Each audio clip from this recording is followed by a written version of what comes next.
Nosso convidado de hoje dispensa apresentações. Um dos apresentadores de TV mais polêmicos da história da TV brasileira, hoje senador, um dos mais votados de Goiás em seu primeiro mandato. Não tem papas na língua, fala o que quer, o que pensa e por isso mesmo chegou aqui ao Congresso Nacional representando o povo goiano. Senador Cajuru, obrigado pela sua atenção. Estamos aqui no seu gabinete. O senhor largou a sessão lá para vir conversar conosco. Uma honra. Obrigado. O prazer é meu, Mazzini. Meus únicos patrões, aqui o seu empregado público, ao dispor para mais uma entrevista. Graças a Deus é muito importante você que está acompanhando a Esplanada Web TV, e eu sei da enorme audiência, a gente ter espaço aberto, democrático, sem corte, sem edição, que é o que mais tem na imprensa brasileira, né?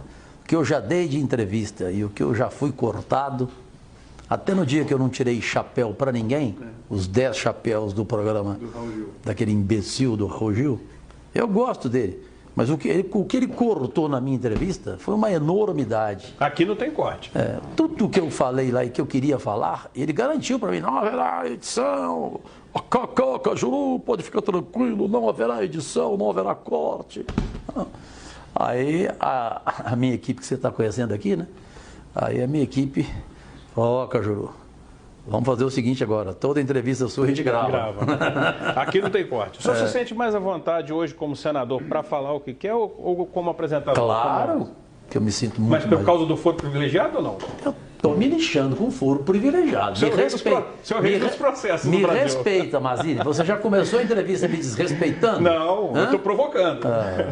Vai te catar. Então por que o senhor se sente mais à vontade? Porque aqui é uma tribuna livre. Eu acabei de subir na tribuna, fiquei por 35 minutos falando. O que eu quisesse falar, eu falei, inclusive mal do Senado, que essa semana não vai trabalhar. Estamos na semana do 1º de maio. O feriado cai na quarta-feira, então todo mundo tinha que estar aqui trabalhando, segunda, terça, quinta, sexta. As comissões deveriam estar trabalhando, a CPI de Brumadinho também, e infelizmente a semana inteira, absolutamente inteira, a semana aqui é de férias, né? Aí vem com a desculpa de que não, os senadores podem estar nos seus estados. Senador, o senhor tem umas passagens curiosas que estávamos analisando, até um dia eu falei isso para o senhor, que alguns anos atrás, os seus algozes, o Marconi Perillo, governador de Goiás... Algozes? Algozes, críticos algozes. Marconi Perillo, não inimigos, né? Não inimigos, adversários. Até porque não há nenhum inimigo meu que tenha suficiente inteligência para me fazer então, vamos ter citar esse sentimento de ódio. Marconi Perillo, o ex-senador, o atual deputado federal e senador Aécio Neves. O Marconi Perillo foi preso, já foi solto, mas está com a justiça na cola. Aécio Neves com um camburão na porta, vai, não vai. Marinho está preso, condenado nos Estados Unidos, dificilmente vai sair. Ricardo Teixeira não pode sair de casa.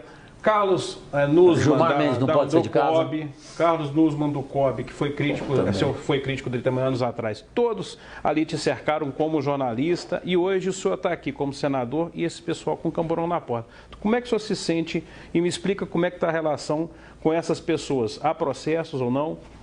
Você lembra do escritor Jorge Luiz Borges? Jorge Luiz Borges. Borges, na altura da cegueira, ele enfrentou um pelotão de peronistas lá na Argentina que gritavam: morra Borges, morra Borges, morra Borges. Ele respondeu: desculpem, eu sou imortal.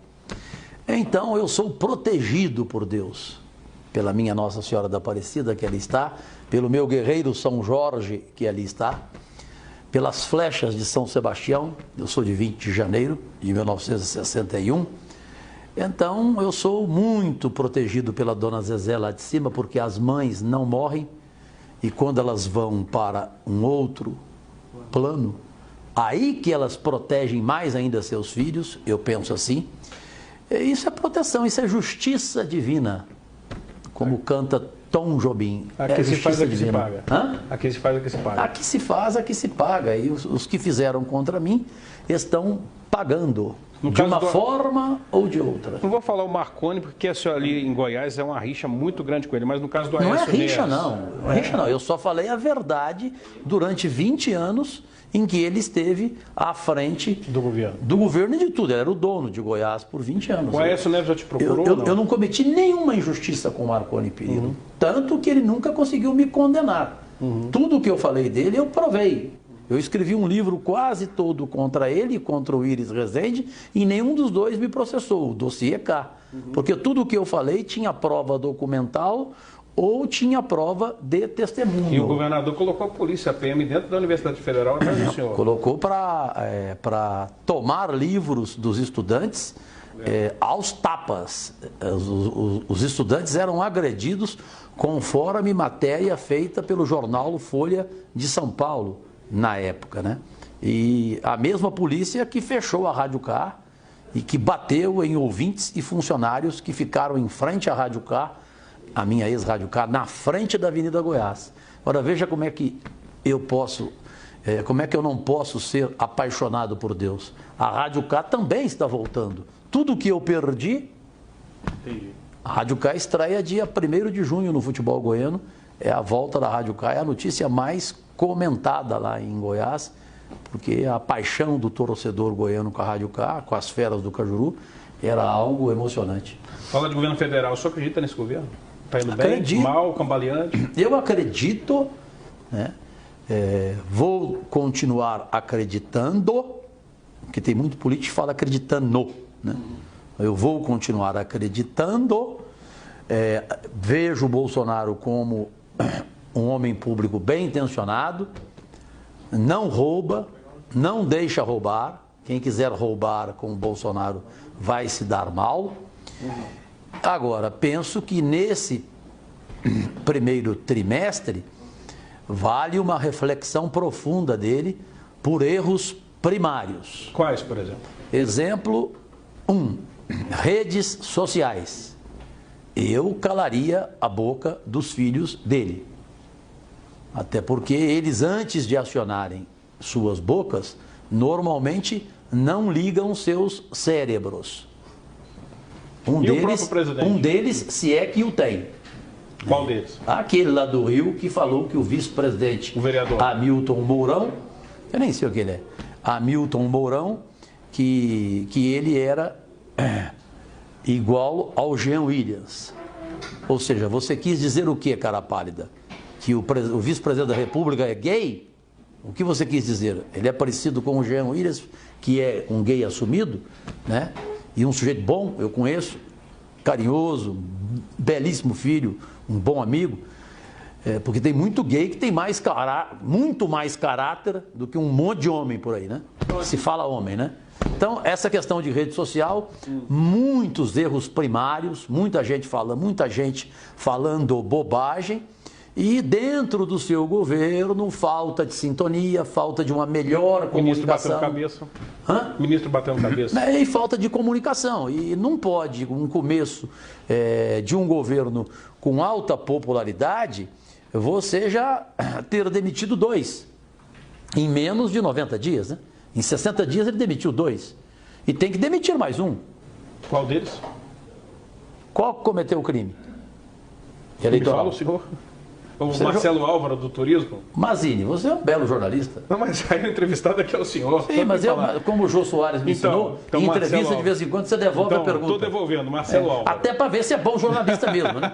Se você não soubesse, você ia sacaneá-lo. Faço o dever de casa. Né? É do turismo, não é? O do turismo, claro. Então, daqui a pouco serão 3.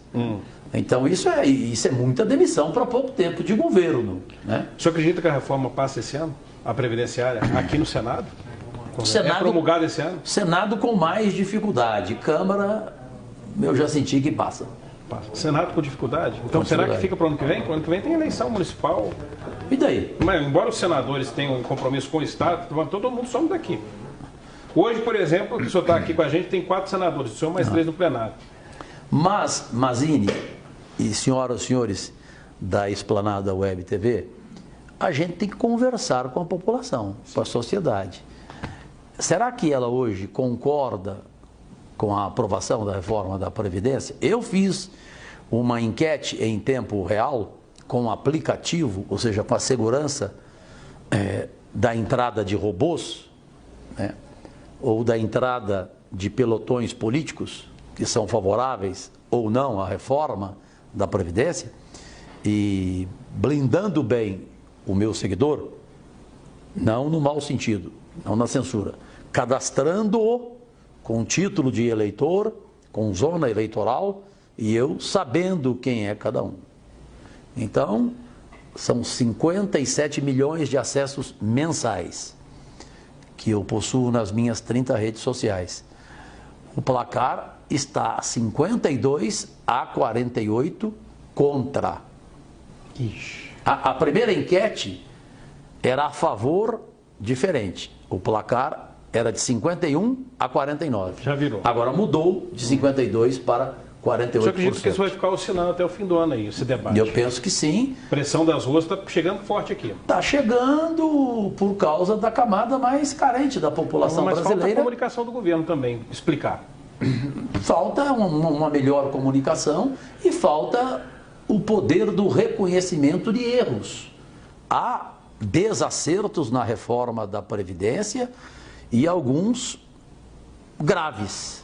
Os pontos negativos graves que prejudicam a população mais carente, desde os idosos, as pessoas especiais, aos trabalhadores rurais, exatamente, urbanos. Tenho ouvido isso. A questão da capitalização, do FGTS, uma pessoa chegar com 66 anos de idade e receber R$400, né, o que é o famoso BPC.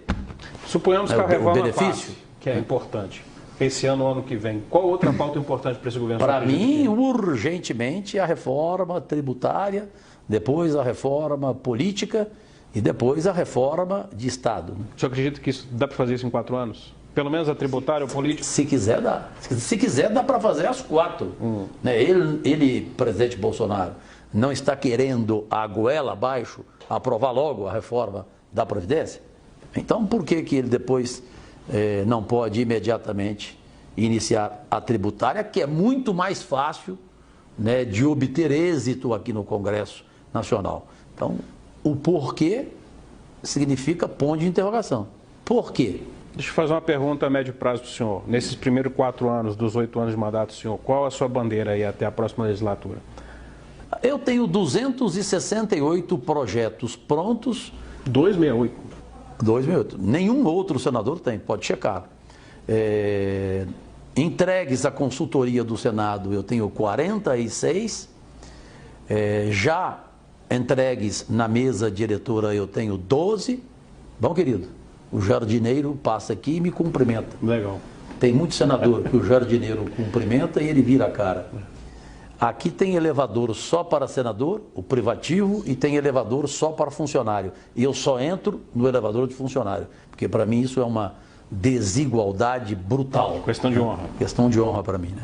Então, o primeiro projeto meu foi o fim da reeleição, até obedecendo ao que o presidente propagou na campanha, que ele era contra a reeleição. Ele vai ser cobrado por isso. Só que agora ele gostou. Não fala mais. Ele não só gostou do poder, como já deu uma entrevista dizendo que a população quer que ele fique mais 4 anos.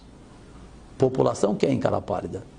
Qual é a pesquisa que Vossa Senhoria fez? Que o senhor, já que eu consegui convencê-lo e lhe agradeço, via ministro Paulo Guedes, que eu tanto admiro, ele concordou com a minha proposta. Vamos dar fim a essa formalidade totalmente falsa. Vossa Excelência. Vossa Excelência é minha mãe. Eu vi o projeto. Né? Vossas Excelências são os senhor brasileiros. Ou senhora, já está bom. Senhor, senhora, amigo, amiga, que formalidade idiota. Qual e ele concordou. Projeto? Projeto fim da reeleição, projeto centro diabético para todo o Brasil, para que via SUS gratuitamente o diabético, a diabética, são quase 30 milhões, sejam atendidos com fornecimento de insulina, com direito desde ao pé diabético a quem necessita de cirurgia bariátrica ou a cirurgia diabética, que agora foi aprovada pelo Conselho Federal de Medicina, é de minha autoria.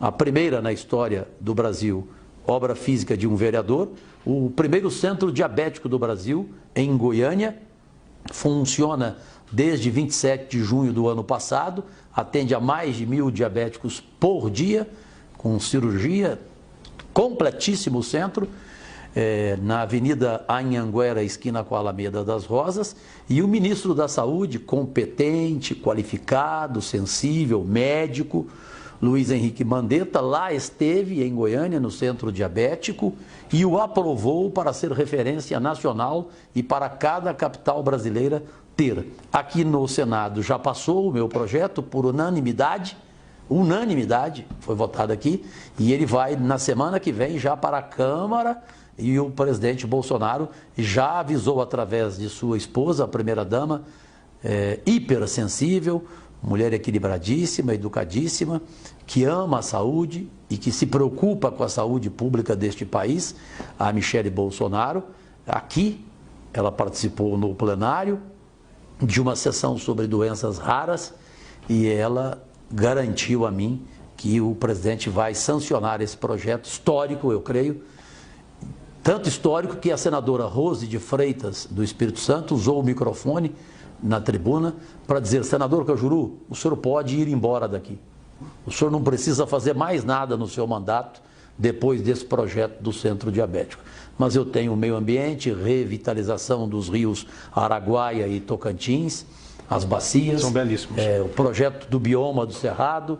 Então eu tenho vários projetos na educação, a continuidade do Fundeb, que acaba no ano que vem, em 2020. Já temos que discutir agora para não acabar, porque isso significa acabar com 65 milhões de crianças que estudam.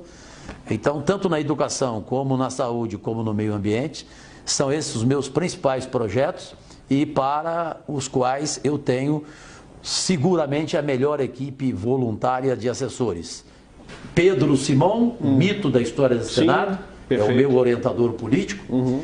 Senadora Heloísa Helena cuida da saúde no meu gabinete, porque ela é professora da Universidade Federal, ama a saúde e ela não quer mais falar de política. E na educação, o senador Cristóvão Buarque. Tá bom, time ou ruim?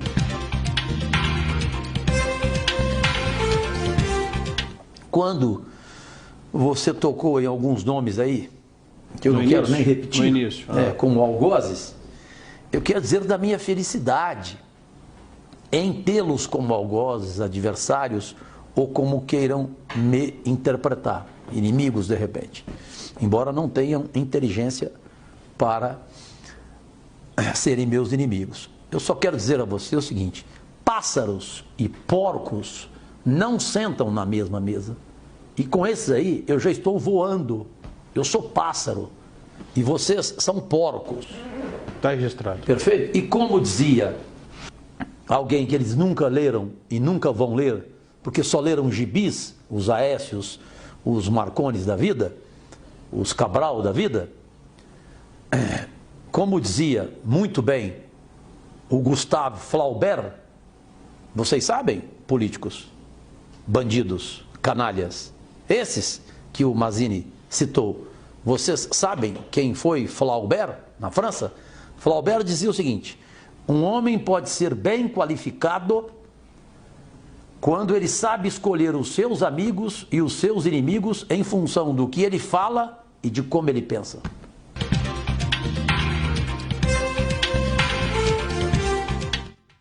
STF, o senhor tem sido muito crítico do Gilmar Mendes em especial, da corte como um todo. Temos aí não, da corte não. Tem quem eu separo. Sim. Lá o placar é de 7-4.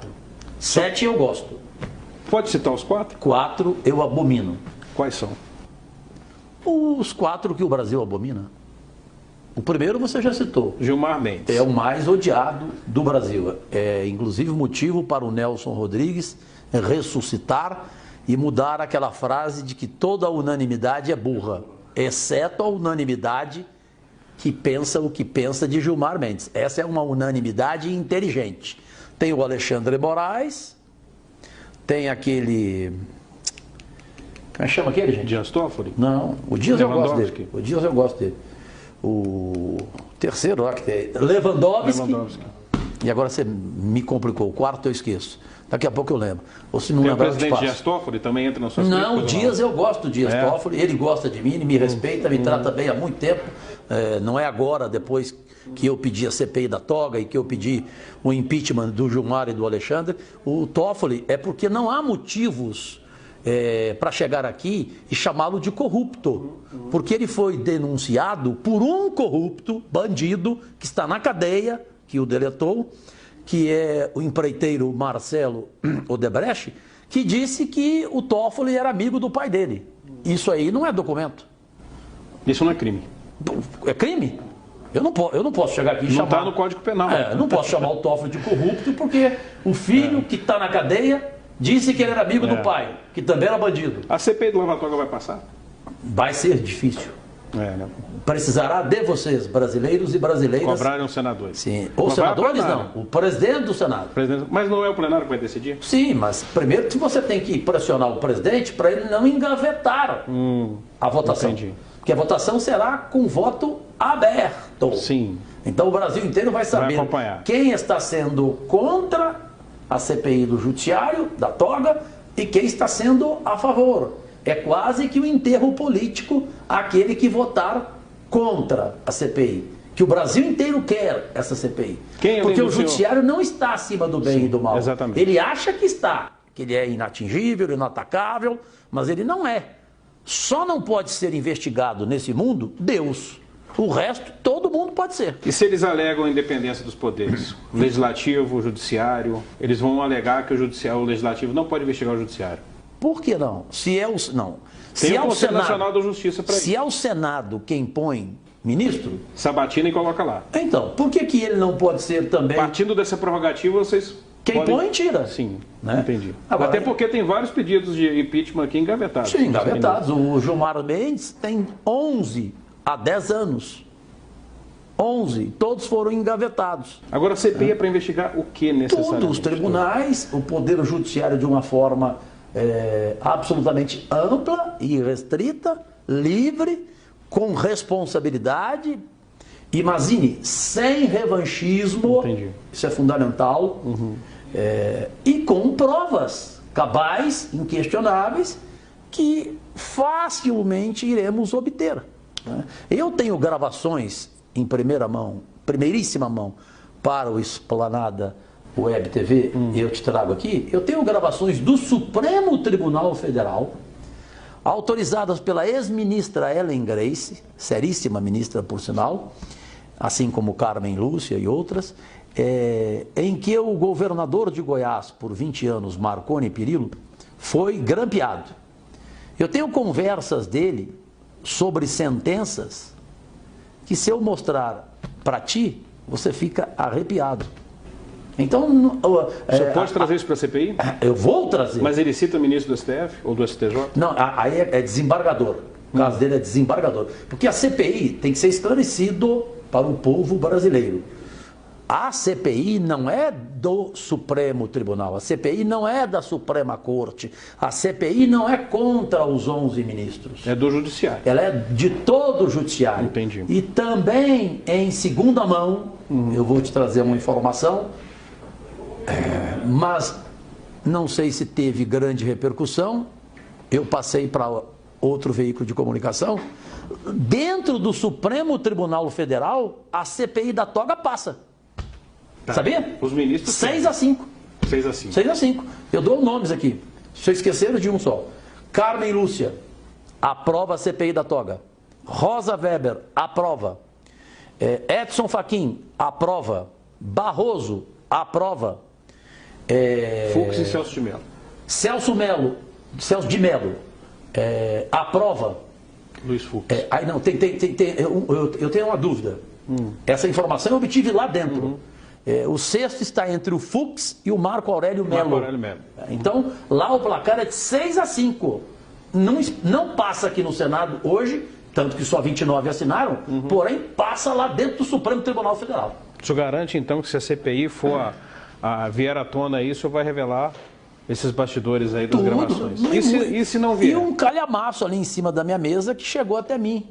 de Gilmar Mendes, de Alexandre Moraes. Tem dossiê que já? Não é dossiê, eu não gosto de falar isso. Eu tenho documentação cabal. O Alexandre de Moraes já foi advogado da cooperativa do PCC. Sim. Tem cabimento? Isso foi noticiado em algum veículo. Sim, mas não foi noticiado o que aconteceu depois. E nós temos aqui. Só que por enquanto. Então aí tem chumbo grosso aí. Eu não gosto dessa palavra chumbo grosso, mas tem uma munição abismal. Muito bem. Senador Cajuru, nosso convidado hoje da Esplanada Web TV, muito obrigado pelo seu tempo, pela sua agenda. Para você, e pela aula de jornalismo aqui, de cidadania, revelando seus projetos. Isso não é aula, isso é o meu dever, é minha obrigação ser o primeiro a chegar, ser o último a sair. Trabalhar quarta-feira agora é feriado, mas eu terei o gabinete aberto até às 5 horas da tarde. É a casa do povo. É a casa do povo. Todo feriado eu vou ter gente aqui, todo feriado, desde o dia... Inclusive no carnaval tinha gente aqui. Sexta-feira da Paixão, quem trabalhou aqui? Eu estava aqui. E isso eu aprendi, sabe com quem? Com um ex-vereador de Goiânia, o melhor da história de Goiânia, que vai ser prefeito de Goiânia, só se ele não quiser. E se ele não quiser, eu vou dar tapa na bunda dele, igual a mãe dele já deu. Quem? O hoje deputado federal, brilhante, preparado, Elias Vaz. Ele que me ensinou isso. Cajuru, aqui a gente tem que ter a responsabilidade de trabalhar, Cajuru. Fazer o que você faz, chegar aqui cedo, sair daqui. Eu aprendi muito com ele, inclusive aprendi com ele CPI, porque eu fiz parte de uma CPI que ele era o relator. Ele é meu professor parlamentar. Perfeito. Certo? E ele não está aqui, eu estou falando isso. Mentira, ele está aqui. Muito bem. Mas é que toda entrevista que eu tenho chance, eu falo dele. Muito bem. Conosco hoje, senador Cajuru, uma honra. Honra minha. Vamos repercutir bem a sua entrevista. Repercute mesmo, para o Brasil inteiro. Até a próxima. Até. Obrigado, obrigadíssimo. Sucesso. Amém, querido.